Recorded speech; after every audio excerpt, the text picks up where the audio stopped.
immediately. Brother tells us that in the midst of all of the conflict that the world presents, if we were to access the love of God in the midst of all of that, the world itself would be instantly transformed. We would see it in an entirely different way. So when we feel those feelings, I'm getting this, just sending love out there. Can I make a suggestion to you, honey? Sure. Rather than having a feeling that you're sending the love out there, go to the presence of the love of God within you and bring it all in. Take it all in. Bring it all in. All the love. Bring it all in. Pushing it out there, putting it out there is more effective to promote separateness. I got you. Bringing it in and embracing it in the love within yourself, that's what's going to be more helpful. Yeah, I got you. When you begin to conceptualize the idea of apologizing for something that happened, the first thing you're doing is making that thing that happened a reality. Mm-hmm. You're making it something other than a story that is told about dreams. So that's not going to be helpful. You're further separating yourself and continuing to see yourself different from those that you're apologizing to. And that immediately makes the story unreal. I don't know what more I can say about it, except that, again, it becomes a situation to take to the God self and say, if there is pain here, obviously, show me how to deal with it. Until Brother began to explain to me, the only thing that's really frightening you is that you're trying to deal with these ideas through an ego perception that has absolutely no idea what's going on. So take them to your God self, where there is an awareness of what's really happening, and you will see that these are being brought to you. They're brought to you as opportunities for you to be able to heal not only what seems to be going on with someone else, but what needs to be addressed within your own mind. Well, if you begin to get the thought that they're being brought to you, why, that doesn't make them quite so scary. Would the same be true of the racial conflicts that are happening now in this country? Yes, of course. I listened to a black police officer the other night on one of the news channels, I don't know which one, try to express how he felt not that it wasn't helpful to go to the side of the demonstrators and say you shouldn't be doing this, or to go against the police officers and say you shouldn't be killing people. He said, we don't know what's going on with those individuals. So what we need to do is to give our endorsement, and I was surprised he used that word, give our endorsement to the higher power that knows how to bring healing about. The pain that we feel for ourselves can only seem real by identifying the pain with the pain that others feel. But how much more would we help ourselves if we looked at someone else's pain as not being real, brought it to the God self to see it in a different light? The lesson we just had, was it yesterday morning? I choose the joy of God instead of pain. Can we all hold the awareness that this turmoil that seems to be festering throughout the world, not just the U.S., but all over, is really a wonderful opportunity? It would seem that the ego is mostly invigorated to make change. I shouldn't say the ego. We are mostly invigorated to make change when it seems as though there are drastic things that are happening in our lives. Well, then there are some pretty drastic things happening. But if we see them from their fearful side and try to deal with their fearful outcomes, they're going to continue to grow. But if we can see that everything that's happening can be dealt with with a loving perspective, we can begin to offer a different opportunity here. I would suggest to you that if you would consider this in your meditation, doing this in your meditation, you will discover some reluctance. And that's good. Because that reluctance is going to uncover your resistance to wanting to be free of the illusion. It's going to speak to you about, have you ever considered the downside, so to speak, of what would happen if you really didn't deserve to be free of sin? What if God really is pissed off? Believe it, we have those fears. And to uncover them, to bring them to the light, is very, very helpful. Otherwise, you will attempt to do something like I just suggested, to go into a meditation, and you'll find yourself just drifting off, sloughing off the idea, not really wanting to deal with it, but not understanding why. So let's deal with it consciously. Bring all of our fears to the light, where they can be seen for what they are. Nothing. But they will never appear that way if we keep them in the dark. So what are we doing exactly? With Well, the we'll do intention? two things. The first thing we'll do is to watch our reluctance to want to heal. And we'll say, why? Why do I have this reluctance? Let me consciously deal with it rather than just allowing it to lie there in the shadows, affecting my thinking, but without me knowing why.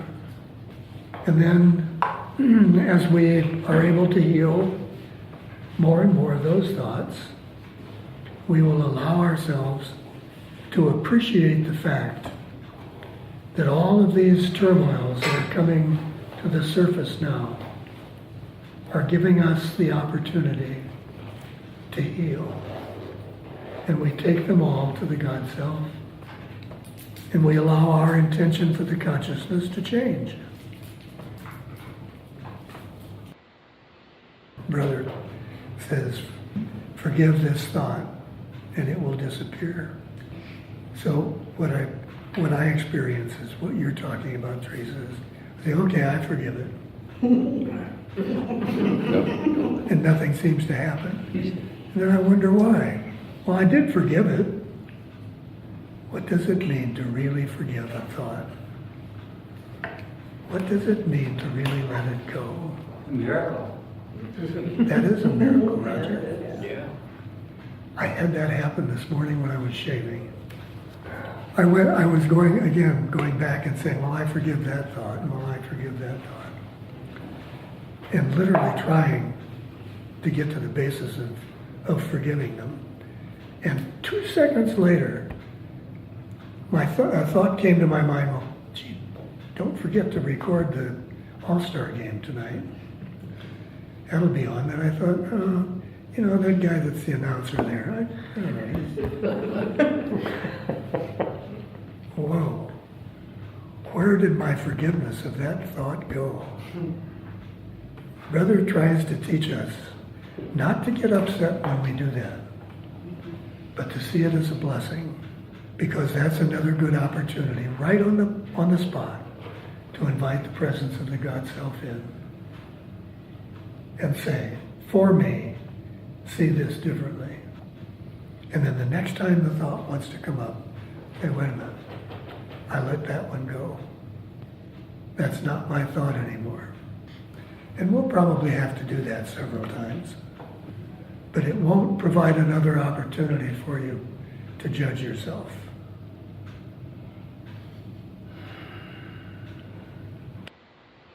Came across another very valuable insight too.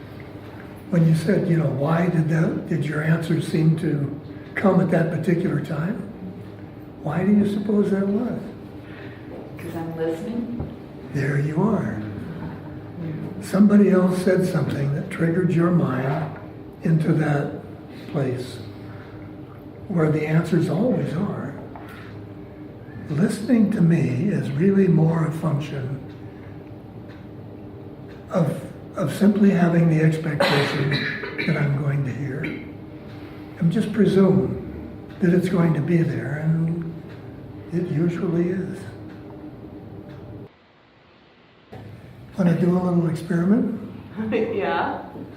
Envision this friend you were talking about, and envision her as being God. Okay? Tell me when you're ready. How does it feel? Okay. Free. There's like it just. Do you have anything to prove? No. I don't have to be anything. I don't have to prove anything. She doesn't need anything. Now, take away the feeling that she is God and ask yourself the same question. Do I have anything to prove? Although I can feel the difference in my body. Okay, now ask what that's about. I want to be liked. Would she like you less than God would? She can't.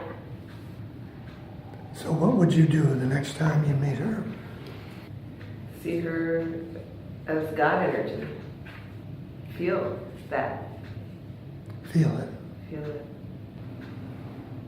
Try it sometime. Before the fact. When you know you're going to be seeing someone that you've had these feelings about in the past. Just try that. Jesus tells us that the primary lesson for us to learn is to tell the difference between what's real and what's not real. So in an encounter where you've obviously had the feeling in the past that something seemed to be missing, why, you bring into your awareness what is real. And what is real is that she is only the presence of love, as are you. And you can have this feeling about God, but probably not about her and not about yourself. Because you have an image of God, of being loving, but not necessarily about her or yourself. The fact of the matter is, nobody has ever existed anywhere who doesn't love us and that we do not love. The only thing that stands in the way is our willingness to see the truth of them or the truth of ourselves. So you might just ask, what is real here? Incidentally, is love real? What is more real than love? Is fear or hatred? Are they more real than love? Believe it or not, a lot of it is pure habit. It is a way we have become accustomed to seeing ourselves. And we have seen ourselves that way for so long that becomes natural. And yet, if that were natural, how could Patty walk in and sit down at a table and just say, I think I'll be with these folks? And that would happen. How can any of that happen? Simply by our choosing to let it be. Are you always willing to let it be? I found myself as we were tuning into the Republican convention last night, wondering how I was going to react to Donald Trump. And then I thought to myself, what in the world? He hasn't said a word, he hasn't appeared, he hasn't done a darn thing. What's going on here? What was I bringing to the encounter? You just say, I'm not going there. Quite some time ago, I threw one of my typical tantrums in one of my meditations with Brother. I used to do that quite frequently because I would get so frustrated that I didn't. He kept saying things that seemed so simple for him, but they seemed impossible for me. And so I was throwing one of these tantrums, and so why am I never going to get it? Why is it so easy for you and so hard for me, and so forth? And he said, and I will paraphrase her a lot, who is the you that is finding such a hard time getting this? And I said, well, you know me. And he said, yes, but do you? And I started to think about it, and it dawned on me that it was this character in the story that I've created that I thought was me. And as soon as I could see that, he said, that character is never going to get it. And for a little while, that was terribly depressing. Until I realized that character that I had been expecting to get it wasn't who I was. So what made the difference if it got it or not? That was just the hallucination. And now you can allow yourself to come back into that other place where there is a different you. And the moment that happens, the moment you begin to get a glimpse, oh, wait a minute, that's not me, this is me, this is me. You know there's nothing more to get. It's all just fine. If you never changed a bit in the next 1,000 years, it'd be okay. As long as you could still touch base with that you. How do we do that?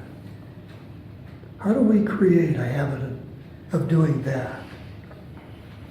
Well, he tells us we simply see everyone else being that. If we think it's too difficult to see ourselves that way, just practice seeing others that way.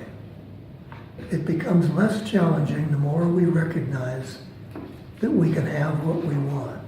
In the beginning, it's still very difficult for us not to see a devil, to see an ego as the cause of our experience. But the more we focus on simply accepting the truth, that I will have exactly what I want, that I don't need to feel unfairly treated in order to get someone to like me. I don't need to be sick for someone to say, oh, poor baby, but that I can truthfully have anything I want. Now our ego immediately is going to come back and say, well, when was the last time you successfully healed your body? Is that what I really want? Ask yourself, is that what you really want? You know you're not a body. So ask. The next time you think you want to have what you really want, ask what it is you really want. I have to wonder about the presence of the Holy Spirit just showing up in the disguise of a body to help us see that little by little, maybe we can make it our habit to see everyone that way. Yeah. We could, even if we only did it, once a month, once a week. Just take one person, one encounter, say, let me, in this experience, see the face of Christ. It's hard for us to watch on the news a situation like we've seen replayed now 100 times of the white police officer kneeling on the black person and shooting, and say, my God, what a terrible, terrible, terrible, well, of course it is a terribly unloving thing. But could that black man have been in that position if he had expected something different from the white police officer? And the answer is no. Now, you can just feel the thoughts running around this table, even this table. Can't you? You can feel them. Look how we all expect the world to be comprised of victim and victimizer.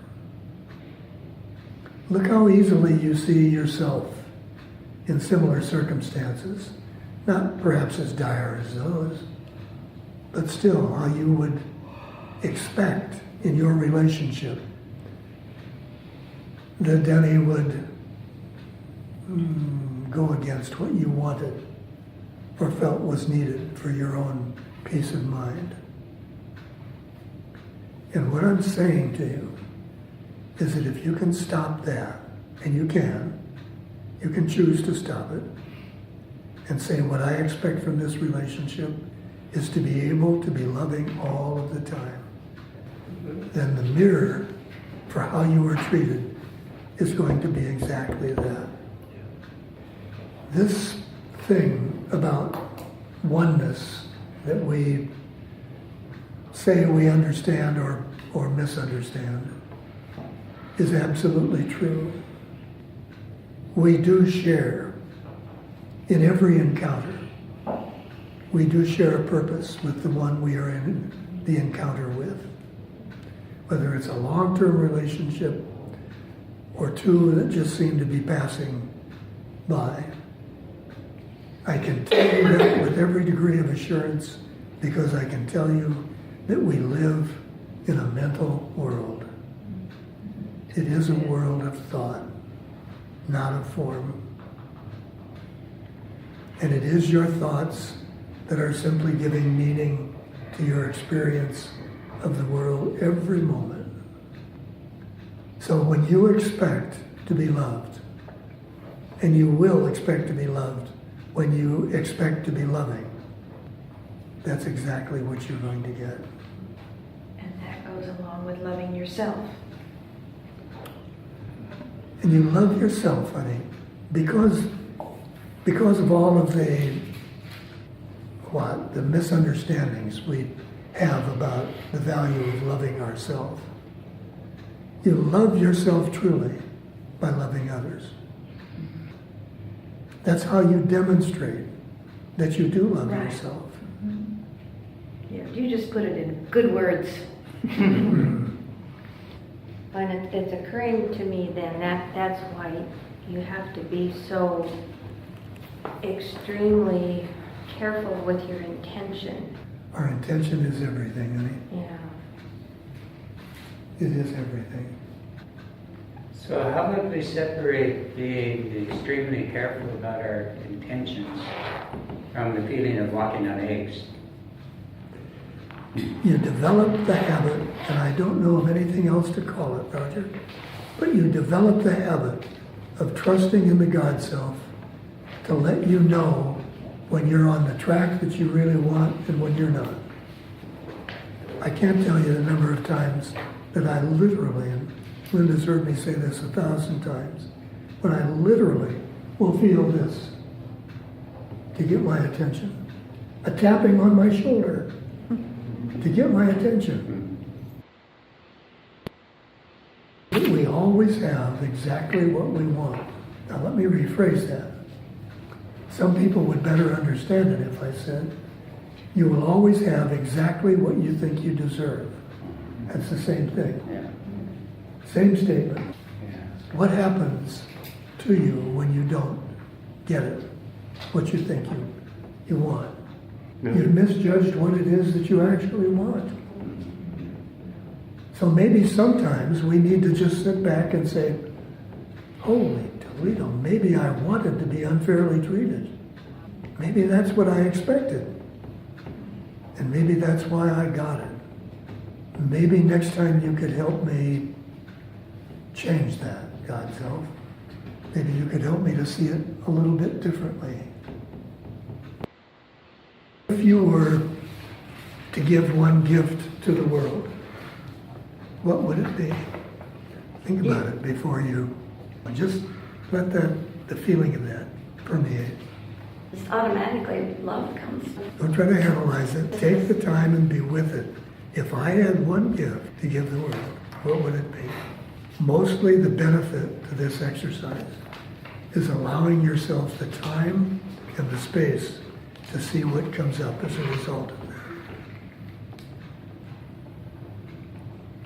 I'll share with you years ago when Brother suggested that I do this. I did probably versions of almost everything I've heard you say today. And when I went back to him with them, he said, what is the one thing that you know you have? Not that you're trying to learn, but the one thing you know you have. I said, well, that would just be me. And he said, what is wrong with you as a gift? And I think what I hear you say, yes, what I hear each of you say in your own way is that would be you. Don, whether it's sobriety, that it is you, that where that gift comes from. I would like to suggest that for this next week,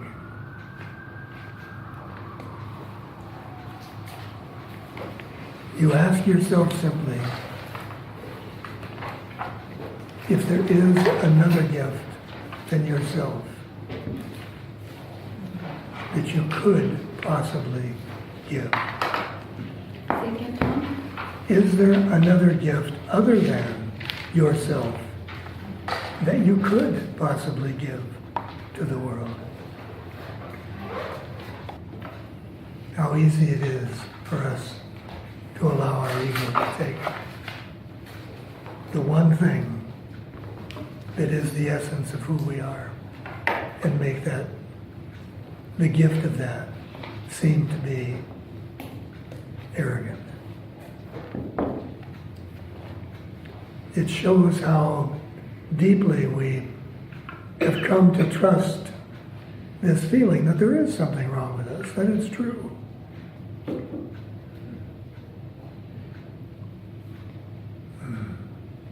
And arrogance that of the ego that we need to be something different than who we are. Yes, absolutely. That who we are couldn't ever begin to measure up or to be appreciated by God.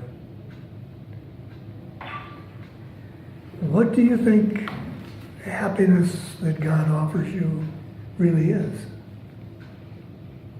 How would you define God's happiness? Could it be something other than what we have now?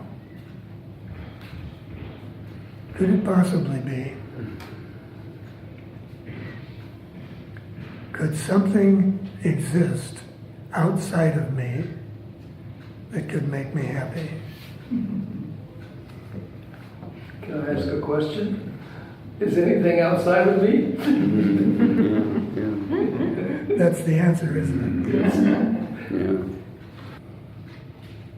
How many different ways do we have to have it confirmed that we are creating this world, this thing we call a world at least? Do you ever become afraid that the thoughts you're going to have throughout the day are, even though you admit that they're your thoughts, that they're going to make you unhappy or fearful? In other words, are you afraid of your own thoughts?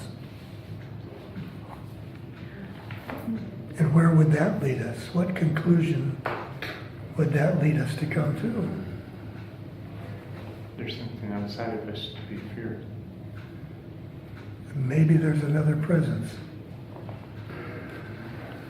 I had an interesting experience just a couple of nights ago, around 8 o'clock. The phone rang, and it was a young man calling from Scotland that I didn't know, and I still don't really know where he got my name. But he called because he was in a panic and he was thinking about committing suicide. And the first thought that came into my mind was, why is he calling me? You know, I think I pretty well have now come to the conclusion that I'm creating my experience. So what am I creating in my experience that this young man would call me all the way from Scotland and tell me that he was contemplating suicide? That's the first question that entered my mind. Followed very quickly by, what do I need to tell him? It was also a very good reminder to me when I was able to answer both those questions. In other words, to see that part of me that was still in doubt, that still didn't believe that I was lovable, and to recognize what the impact is throughout the world for all of us now, for all of us. Every time we do manage to hold a loving thought, and how that can go to where the God Self needs it to go and become a healing agent. It was interesting that each time I would ask what to say to him and would tell him, he would say, oh, I can't do that, and give me a reason, a good reason that he couldn't do that. And we went through this. I would try to see it in a different way and offer it in a different perspective. And each time he would come back and say, well, that's all right, but I'll never be able to do that. And so finally I said, what is it that you would like to have me do for you? And he said, offer me all of the reasons that I need to reject you. He could see it, in other words. He could see that his ego was playing that game. And from there on, we began to make a little headway. There's a couple of lines in there that seem to be a little convoluted and perhaps hard to understand. Do you all get the meaning of it? When he says, certain it is, he knows not what love means. No one who hates knows not what love means. Right. I mean, that would seem to be fairly obvious, but maybe there's a greater meaning to what love is for those who hate. In other words, let's just take that for a moment. If there were someone who hated, what would they hate? Only themselves. That's the only place, that's the only thing the ego knows, is this image that it has of itself. So if there is hate, the only thing that is to be hated is the image that we have created about who we think we are. So now, what is love? Recognizing that as a premise of the ego, what would you make of love? Does that mean that love would be the opposite of what that self-image is? Or does love have an opposite at all? No, that'd be duality, wouldn't it? It would indeed, Sam. Yes, so if there is no opposite to love, and I have this image of myself as an unlovable person, a character in this story that I'm telling, what does that say of this character? Seriously now, how many of us really can't comprehend what the Course opens with by telling us nothing real can be threatened, nothing unreal exists. Nothing unreal exists. So I'm saying right now, if love cannot have an opposite, and yet this character that we have created in our story seems to be unlovable, what does that say of the character? It's not real. It's not only that it's not real, but it does not exist. Does it exist in the story? Yeah, probably. But what does that say about the story? If it's not in the mind of God, where is it? Nowhere. Yeah, nowhere, yeah. Isn't that the challenge though, Tom? We're forever trying to make sense of this upside down world. Tom, that's it entirely. We keep swimming in the waters of something that doesn't exist, trying to... Exactly. Yeah. Exactly. We're always trying to swim around this little reef that says this does not exist. And we wonder why we can't make headway. We wonder why we can't seem to get past that. Because we're trying to make something real and make it exist when in truth it doesn't. Now, why is this so singularly important when it comes to understanding what love is? Anybody have any ideas? We can only see love with Christ's vision. We can only see love through the vision of the Christ, the God Self, the Holy Spirit. True, true. If what we see isn't love, it's an illusion. It's not even there. Those words have such impact when you put them in the context that we've just been talking about them, don't they? When you say they're not there. Now, how do we bring this into our awareness? How do we make this a reality? Well, for right now, yes. I was Jim. thinking that we can make it a reality by remembering that whatever isn't love is a call for love. Yes, beautiful, yes. That's, in other words, when I see somebody behaving awfully, then what he or she is saying is, I need love very badly. Yes. Are you Yes. available? So what do we do then? When do we do that? No, I say, what do we do when we recognize that? What do we do? What, You see, it's not just in the recognition that there is a call for love. A call for love to be truly useful has to be answered. so we respond with Yes. love. We do. We literally take down the barrier of this story that we're telling and say, whoops, Holy Spirit, show me the vision of Christ that is present here. And now in that vision, can I take you in? I mean, can I really and truly take you in and say, here by the grace of God am I. That's the practice that makes forgiveness real. I cannot just look at the,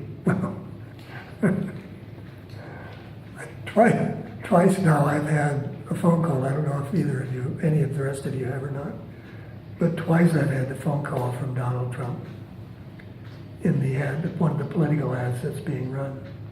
And the first time I was just incensed. And then again, I had to ask that question. Why did I get the call?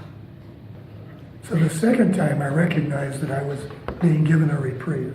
And I had the opportunity to respond in a different way. And of course, there's no one except a recording on the other end of the phone. But with me, there had to be a different response. I had to be able to say, there, by the grace of God, am I. I think if I'm going to respond with love, I've got to respond with acceptance. Total acceptance. You can't have love without acceptance, Brian. Yeah. That doesn't mean I have to agree with it or like it. I just have to accept that it is the way it is. I think you can go up that extra half step. I think you can take that acceptance to the God Self and literally be shown how to love it. I ask myself, how long have I been doing this? 30 years? Yeah? Why would my initial thought when that phone rang at 8 o'clock be, who would be bothering me at this time of night?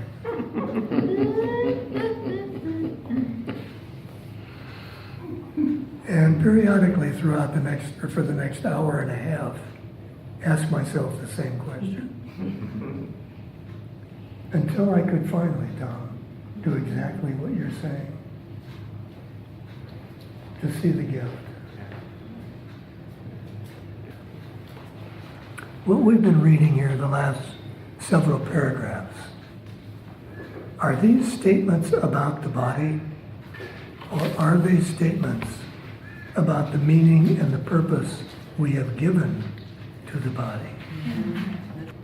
See, too often we want to jump at the opportunity to make the body our scapegoat. We do that intentionally. That's why we do get sick. If we did not claim the body to be who we were, then none of the effects of our thinking could show up in the body. So we need to catch ourselves and say, wait a minute, this is not about the body, because the body, as Jim said, is completely neutral. This is about the meaning and the purpose I have given to the body. How helpful it is sometimes to remind ourselves that this thing we call God is also the thing we call self.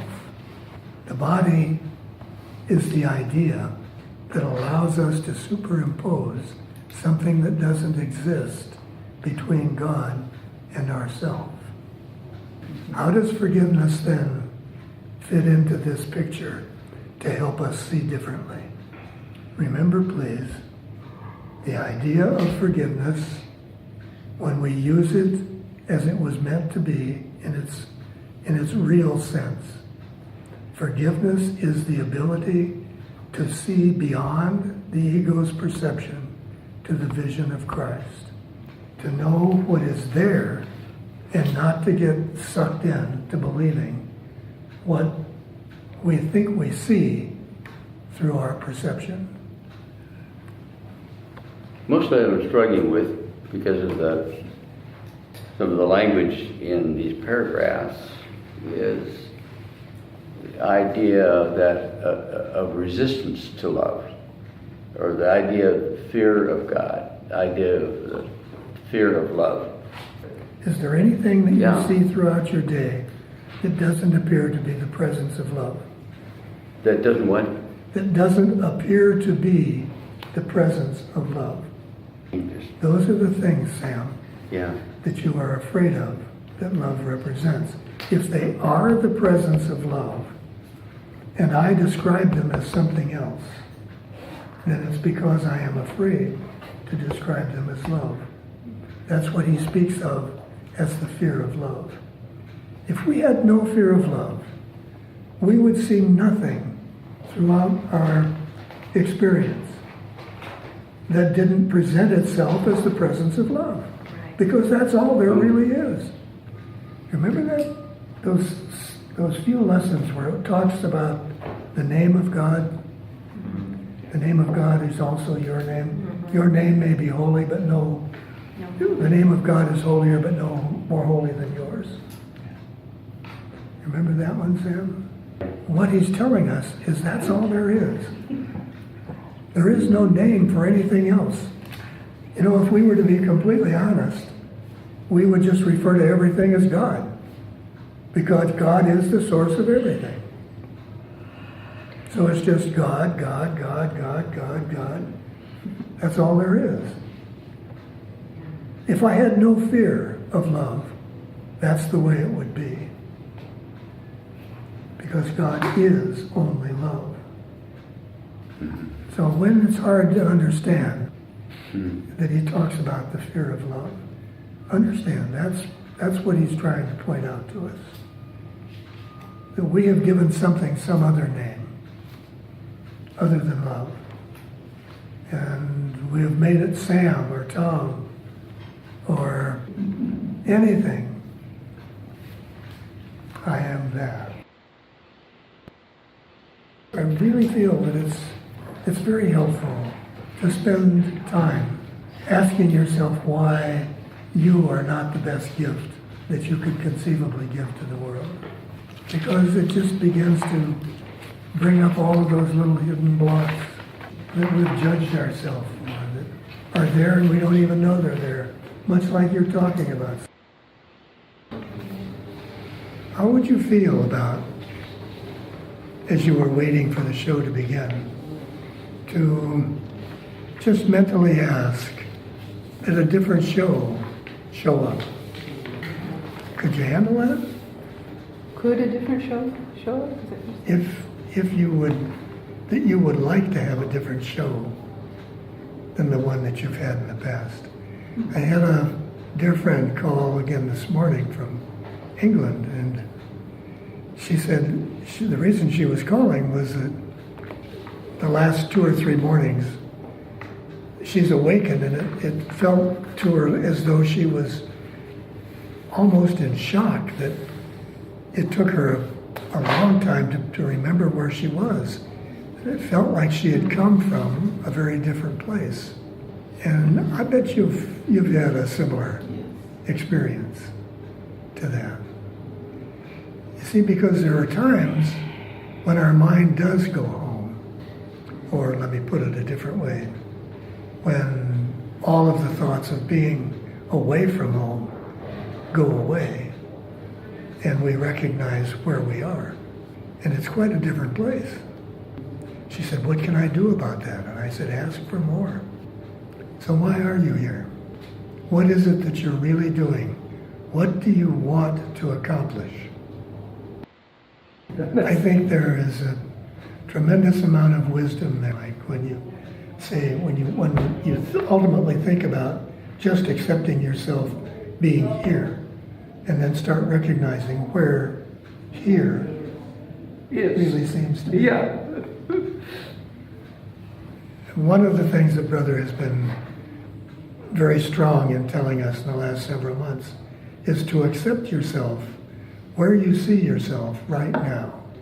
In other words, not to think that there's somewhere else you need to be, or something else that needs to occur, or that you need to learn, but just go through the process of being willing to accept yourself right now. I'm reminded that God has a plan for me, for all of us, and that His will for all of us is to be perfectly happy. So I'm saying to myself, these yeah buts, these times when I think, okay, I'm ready, but, well, I'm 90% ready. When I have that little bit that I'm still holding back, it's because I have fallen into my own plan. And I'm not too comfortable with that. But I guess I'm not really comfortable in totally trusting God's plan either. If I did accept God's plan, if I did accept that His will for all of us is perfect happiness, then how could I believe that if I surrendered to His plan, there would be anything uncomfortable or anything that I couldn't readily accept? And yet there's always that little glitch right there. And when I'm thinking, until I surrender myself to God's plan, there's that little bitty piece that just feels uncomfortable experience. I can know that God has a plan and choose to ignore it, and something else seems to be happening. Nothing else is happening, true, but something else seems to be, because I have overlaid my thought on God's plan. The hardest thing to reconcile is my evaluation of myself and what I do with God's evaluation. Brother has said over and over, I've shared with you, I'm sure I've shared with all of you before, how I've been through periods of the deep dark hole, the depression that seems to have no end. And at that point, death would be such a release, a relief. It's like, do it, please, please, get it over with. But in all of that, during all of those occasions, Brother would say to me, don't be afraid to live. Don't be afraid to live. And think about all of the different ways that we have of making ourselves afraid to live. Boy, so just what Tom is saying is so directly true. Our ego doesn't fear death, but it does fear life. I don't think we should necessarily believe that the willingness to let go in that way of the body is a particularly valuable thing. Because if God does have a plan, and if the biggest part of me is surrendered to accepting his plan, then there still must be many important things for me to learn, experience, come to grips with, however, And teach. or teach, that are reasons for me to stay for until he says, okay, now if you want to go, go. The thing that it helps to remind ourselves of is that if it is love that I'm giving, then I must be able to receive it. Because love doesn't know giving and receiving are different, or seem to be different. In love, in loving, is the proof, the primary proof, that giving and receiving are the same. So but if you first recognize that, then you take that to your meditation and you ask the God self, well then, what have I been doing? What have I been doing that I have been disguising as giving love? And then let him, her, show you. Your attitude in being willing to so generously and freely give is all you really need now to see the flip side of in the same way, not to balance it, but to receive it wholly. The love that's in your mind that you're giving remains in your mind. So there's not a requirement for reciprocation because it's already there. It's already there. But if it's there, Yeah. it can't just remain there, Yeah. because that's not the nature of love. Yeah. You see, this thing we call oneness functions because of love.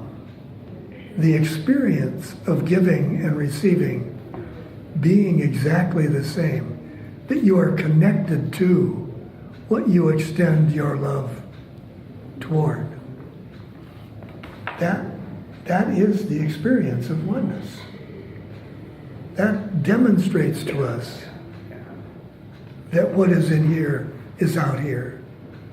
It's hard to explain. That's a classical example of two different levels the Course talks about. Because love, when it's given, when it is truly love that is given, it's always received. Because love doesn't know an opposite. It's just a state of being. Well, So even the idea of giving and receiving are distortions. Because we allow ourselves into the experience of love. That's a more accurate way to describe what happens. And the more we are able to allow ourselves into that experience, the more we feel it. But we can't give more or less love. That again, that's not the nature of what love is. Love is simply, it is the experience of creation. Love is the experience of creation. And that's also a significant thing for us to bear in mind, because what we're judging is the experience of love. We're judging the creation of God, which is the experience of love. And if that's in your mind, it must extend. It must radiate. It's always extending. It's always extending. Yes. Yeah. Again, it's a function simply of whether or not we allow ourselves to experience it. We don't change it. Yeah. We don't enhance it. We either experience what's happening or we seem to be in an illusion of denial. That's all. Loving is what explains, I said this before, what explains what oneness is. And when we automatically, what happens when we begin to withdraw our need to be separate is that we are withdrawing the blocks that we have placed in the experience of loving. Can you feel that? The more you withdraw your need to be separate, in other words, that you accept the presence, the one presence that is around you, the more you open yourself to this experience we call loving. That is creation. As soon as that becomes unblocked, to the point that in our awareness that love flows freely and is extended, that's creation. That's what creation is. And what seems to manifest as a result of it is just a reflection of where it came from. And once we begin to take this in and really just nibble at the edges of it even, we begin to understand what Jesus means when he says, you are the extension of what God is. Because God, what we call God, is the focus, the central focus of this idea that we are calling love. And it's the extension of that makes everything that is manifest as a result of it the same. And so that's why everything is one. But the blocks to that do come from the ego, I think. The blocks, Brian, the blocks are only the desire to be separate. Yeah. You remove the desire to be separate, Yeah. and all of the other blocks go away. Would the desire to be separate be the ego? That's what we call the ego. Yes. I want to share something with you. This morning, Linda and I are going through our normal thoughts and exchanges and so forth, and the thought of Donald Trump came very strongly into my mind, and I recognized that it wasn't there like it usually is, or for the same purpose. And I asked the God self, I said, why is this presence? And he said, what would you naturally do with any other presence? And I said to Donald Trump, I wish perfect happiness for you, and I know you cannot be happy not loving yourself. So please, feel the love I have for you. And I felt so much better than all those other times when I kept trying to fix him or condemn him or separate him from his behavior and all of that nonsense. It was simply a matter of recognizing a brother who, like me, wants only to be loved. Within the consciousness today, right now, exists the desire to become defenseless, to loving. And what we are witnessing with all of the wars and the conflicts are the resistances within this dualistic mind that want us to examine and be very, very certain that we can safely allow the experience of love to come in. I'm seeing a vehicle, adopt it, call it music, that we can allow to lower our defenses, to let that desire, that innate desire that we all have to love, come out. And that becomes an acceptable way that we can allow it to come out. And then as a result of that, in the end, it's, well, okay, well, maybe we could hug. Maybe we could even say, I love you. But it's all a function right now of witnessing our consciousness opening to the desire to be loving. I think if I am always focused on the need, the deep need I have to be loving, that tells me what my purpose is. That explains to me what I'm doing here. That need to be loving is the recognition of my God self. All of these questions that we ask and wonder about now, maybe if we, upon awakening in the morning, were brave enough to ask God, the God self, show me how I can bring myself, my loving self, to the world today. Wouldn't that be nice to just acknowledge that that's who we are? Would the world be satisfied with that? I think the world would be overjoyed if we all did that. So a couple of weeks ago, I asked you all, if you had one gift that you could give the world, what would it be?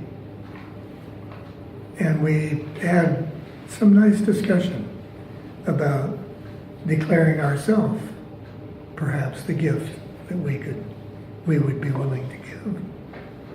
Have you had any more opportunity to think about that? Well, here's another question that goes along with that, and one that I have asked before. Why are you here?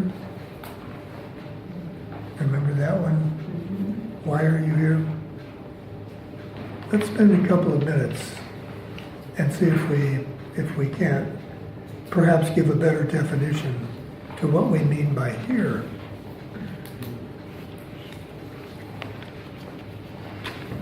Anybody have any ideas? How would you, if somebody asked you to describe here or now, how would you do that?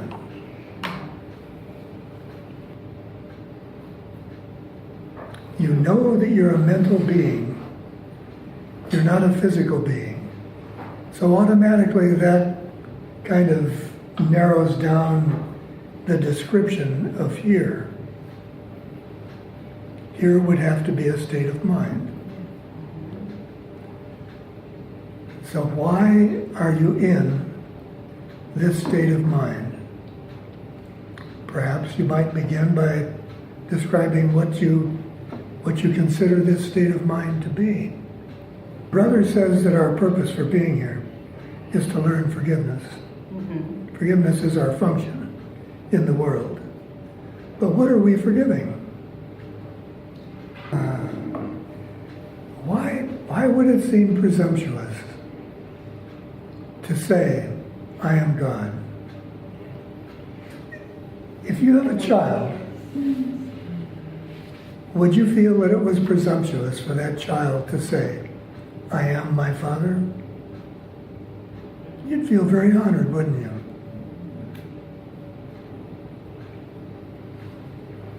I think it only seems presumptuous because we spend our whole lives thinking we're separate. We spend our whole life, Brian, feeling as though there's something wrong with us. Yeah, that's it. And we have an image that we want to hold that there is nothing wrong with God. And so for us to say, I am God, we would have to mean there's nothing wrong with me. I'd have to let go of all the things I felt guilty for. Maybe I would don't want to indeed. do that. We would indeed. Yeah. And the things that we hold each other Yeah. guilty of. Yeah.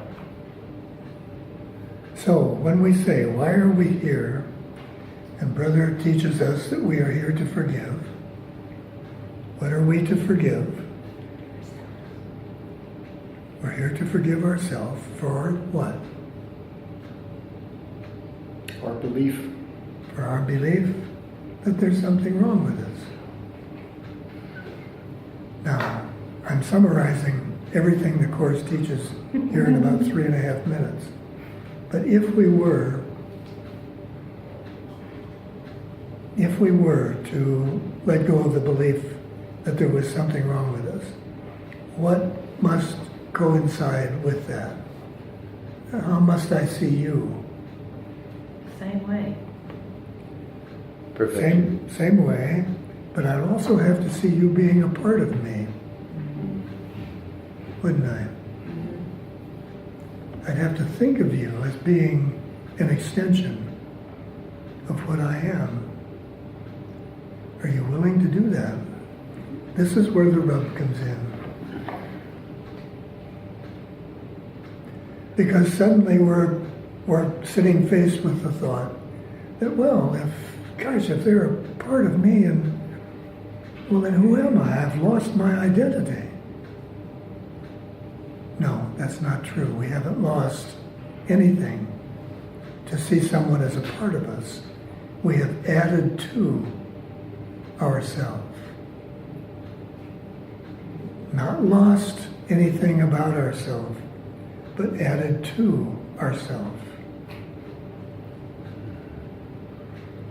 That is the essence of forgiveness, isn't it? And of course it doesn't work, as you say, if you begin with the premise that the body plays some role in who you are. But also, while we're doing this, I always like to remind us that while I am not a body, let's not make the body the bad guy. Let's not make our belief that we are a body bad. That's just the mistake, the one mistake of feeling that we are separate. And the body becomes the illustration that we are separate. But what if you didn't have a feeling of guilt? What if you didn't feel as though there was anything at all wrong with you and you still had a body? The argument of whether or not eventually we would want to retain or discard the body, let go of that thought for the moment. The only thing we're trying to hold on to here is what seems to stand between us and letting go of the initial thought that there is something wrong. But how would you live your life if you didn't see things that needed to be judged or something that needed to be corrected or wrong? If I see something and judge that it's bad, then I'm asking myself, or I'm saying to myself, that's certainly nothing that I would want. And that immediately separates me from whatever I'm talking about. So how would you live your life in this world if you wanted to live God's life? Is that a shocking concept? The thought of living God's life? So how could you be a part of Him if you didn't? And you'd have to recognize that love is indivisible, wouldn't you? That if it were really love, it couldn't be given out at times and withheld at other times. You would have to be willing to be all in. Could you do that in this world? Could you take, or could you see a dictator, for instance, who seemed to be persecuting his people? Could you love him?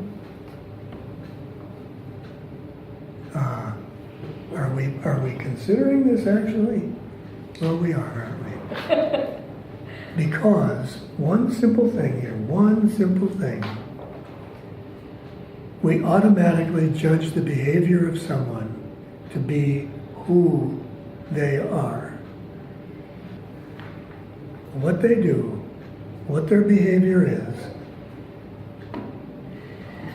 may have nothing to do. In fact, if we see it in this world, we can be guaranteed it has nothing to do with the reality of who they are. When Brother was here, he was expected to become, and when he became of age, he was expected to become a warrior and lead the Hebrew people in an uprising against the Romans. In other words, he was being asked to see the Romans as being something different from who he was. And he said, that's not why I'm here. I'm here to teach us how to love. And when they were all gathered in the Sanhedrin and his own people were judging him, he said, all those present in judgment's chamber that day were God's sons, not one more holy than the rest. We are being asked to change the laws of the world. Are we willing to do that? Every time you call upon yourself to forgive, in other words, to see differently, you are literally challenging yourself to live in this world by a whole different set of rules and laws. Do you think about it that way?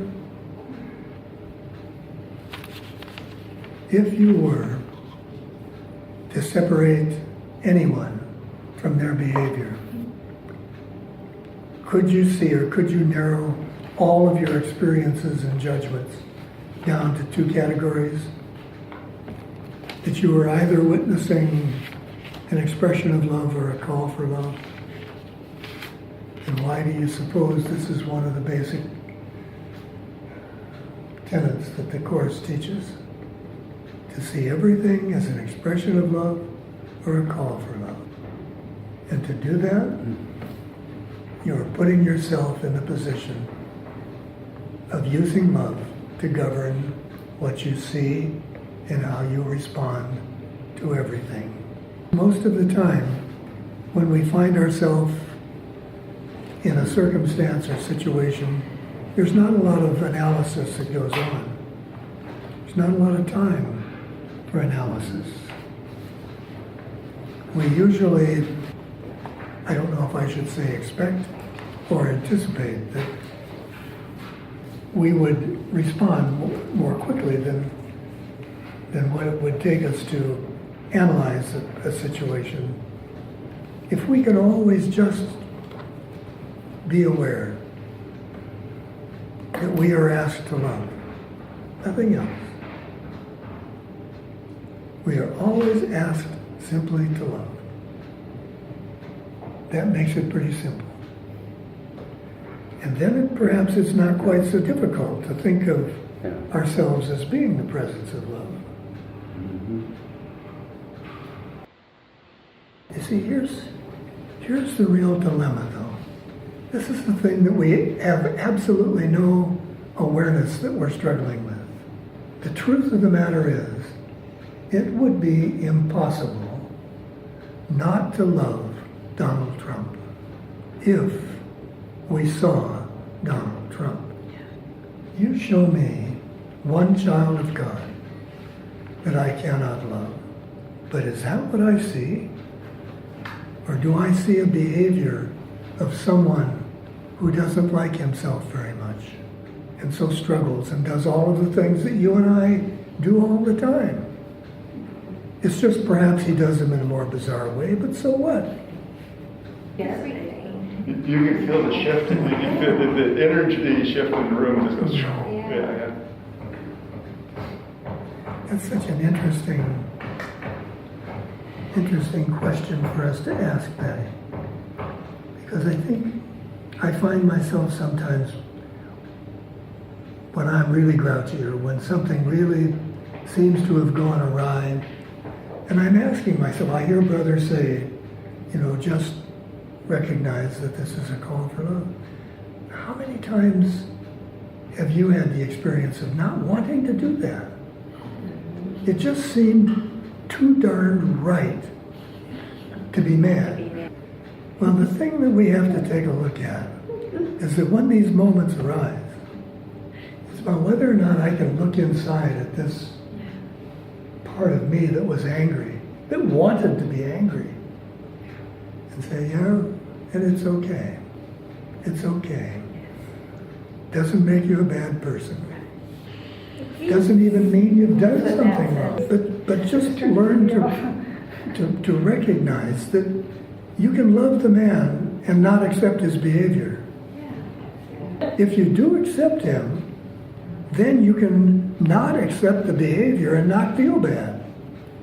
Because you're beginning, you see, from the awareness that there really isn't anything wrong with him. And dear friends,